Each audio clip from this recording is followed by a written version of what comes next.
Good morning, viewer. BNS here. Here's the breaking news.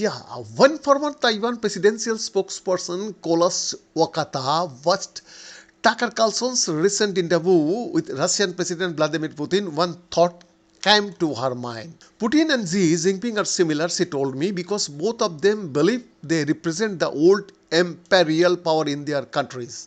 And they are the chosen leaders who can defend their countries from foreign powers.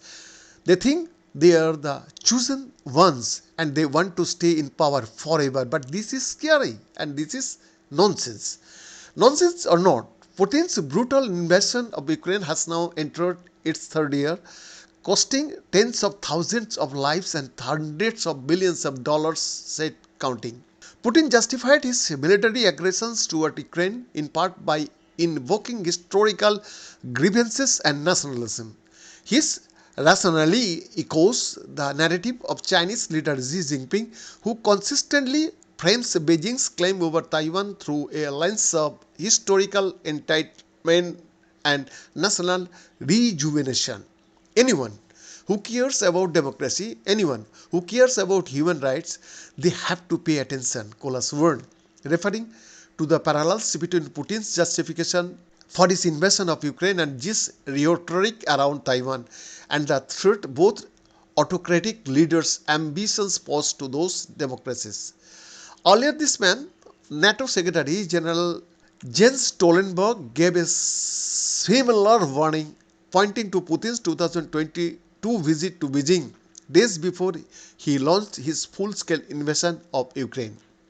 Putin signed an agreement with President Xi where they promised each other a partnership without any limits, Stoltenberg told the Munich Security Conference. And what we see is that China and Russia are becoming closer to closer.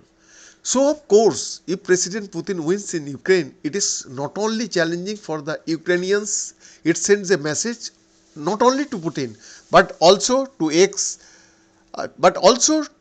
Xi that when they use military forces, they get what they want. What happens in Ukraine today can happen in Taiwan tomorrow. China, ruling Communist Party, says the self-ruling democracy of Taiwan is part of its territory, despite never having controlled it, and has vowed to take the island by force if necessary.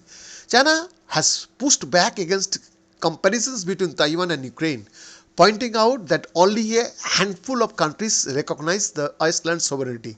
But concerns about potential parallels between Taiwan and Ukraine or the notes that Xi may be taking watching the world's reaction to Russia's war have been augmented by China and Xi's own response to it.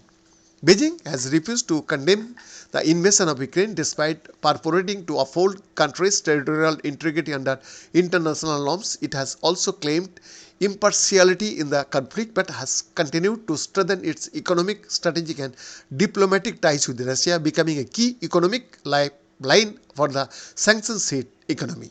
BNS report.